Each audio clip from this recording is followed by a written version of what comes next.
This is my pitch for my documentary that I want to do called Exams, Necessary or Outdated. This might change later on. So for concept, my outline, I have a few topic points that I want to research into and possibly include into my documentary.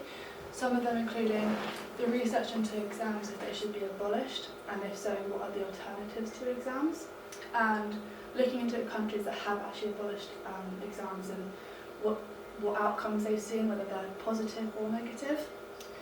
How effective exams are versus coursework subjects are, and should subjects be taught differently. So for example, in maths lessons, should they be more based for the real world, like learning about mortgages rather than learning about cosine rules and that sort of thing, which doesn't really relate to real life.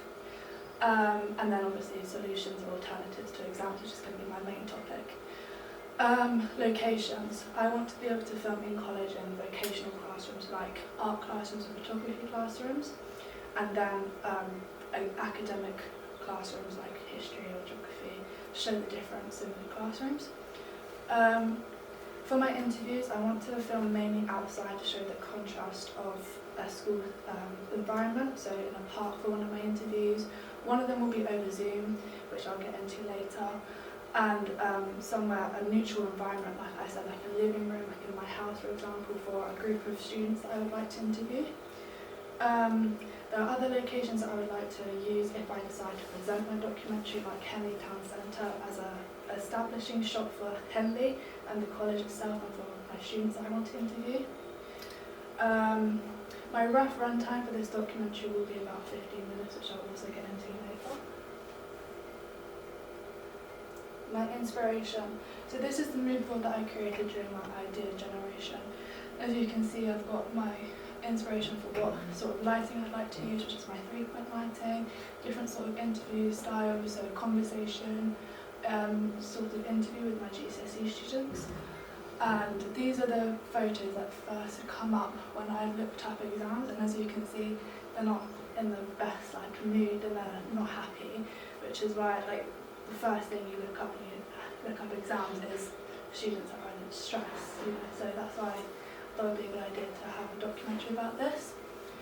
My location, so this is an art classroom for one of my B-rolls, and if I wanted to interview an art student, I would have it in their classroom.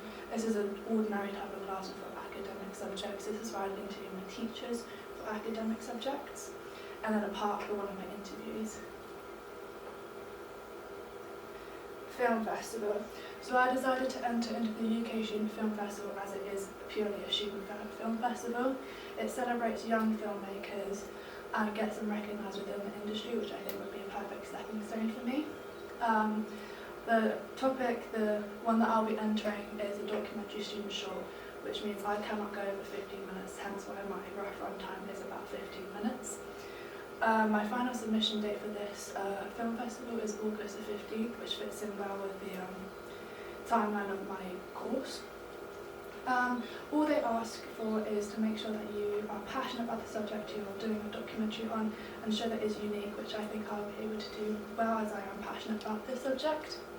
Entry fee is £7.91, which I had to convert from dollars.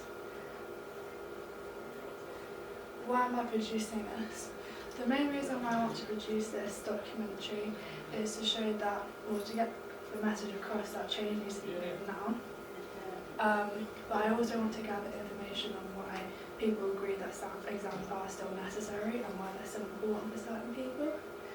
I want to make sure that my audience can make an informed decision themselves rather than taking what I've said for face value. I want to get different sides of the story, people who agree with exams, people who don't agree with exams in my documentary. The main thing I want to be able to do is offer solutions, as I can't just be like, exams are bad, we can't have exams. I want to be able to say why we shouldn't have exams and we can do instead of exams. And possibly the idea of bringing back teacher assessment, which is what I did during COVID, as I was at COVID that didn't do GCSEs, and I think it worked out really well for most of my classmates in that year. Social context. So I have a few social implications that I want to make sure that I avoid. So I need to make sure that I have fair representation, like having a mixture of interviewees, so getting both sides of the story. I need to have a balanced argument, otherwise it would just come across as a very biased documentary, which is what I'm trying to avoid. I also need to make sure that all the research that I've looked into is 100% truthful and I'm not spreading misinformation. Who is my documentary aimed at? I want to aim my documentary mainly at those people who have the power to make things change, so like MPs or school governors. But then it's also aimed at students and parents, so parents can watch my documentary and understand the stress and the mental strain that their kids are going through when it comes to exam time, and then students so that they can understand that they're not the only ones going through this big thing in their life and that they have a right to feel stressed. Why does it matter? I feel as though COVID has proven that exams aren't the only way to assess knowledge. Like I said, I had done teacher assessment, which wasn't in exams, wasn't in a big hall. It took away the stress of exam environment, and we did little questions each day, and it made you feel a lot more at ease about doing well, as you had a lot more chance to do well, as it was across 5 weeks rather than the few weeks GCSEs are. I also think that vocational courses are just as important as exams, and I feel like there needs to be more advertisement of vocational courses and less stigma around them. Target audience. So I've kind of already gone through my target audience, but students would be 16 to 20, 21, as those are the ages that you say on education, 35 to 50 as parents, as those ages that I think they would have kids at this age. And then school governors, as they set aims, objectives and visions for what their school curriculum should be.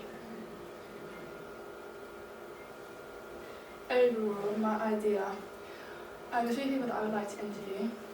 So one person being Professor Gordon Stobart, an honorary research fellow at the Oxford University Centre for Educational Assessment.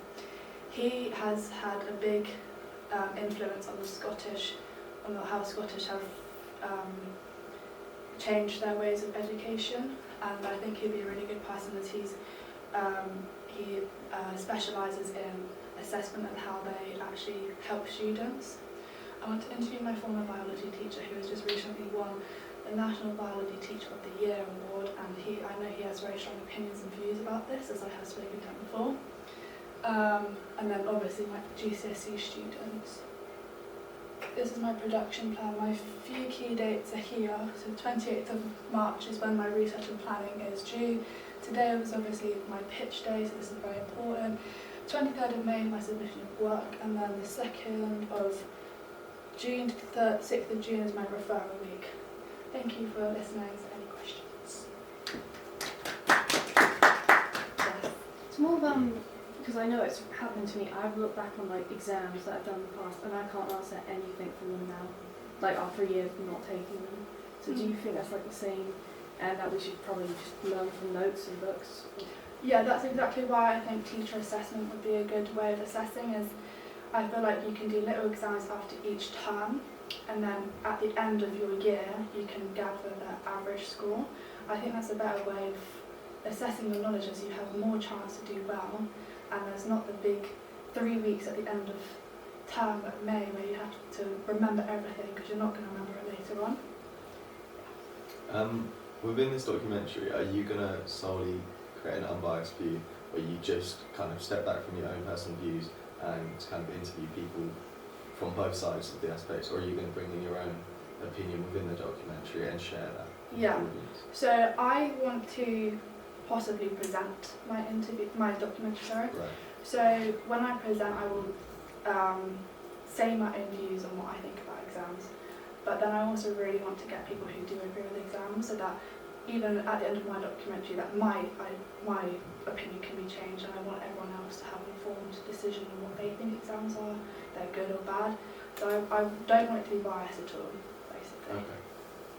Yes. I know you have a few interviews, but do you think it's going to be hard to find enough people that have completely opposite ends of interviews? Yeah, so I think that's a challenge that I'm going to be facing across this process. I'm yet to find someone who does fully agree with exams, so that's something I'm going to have to do a lot of research into, and I have to find someone that is willing to be interviewed and willing to share their views on exams.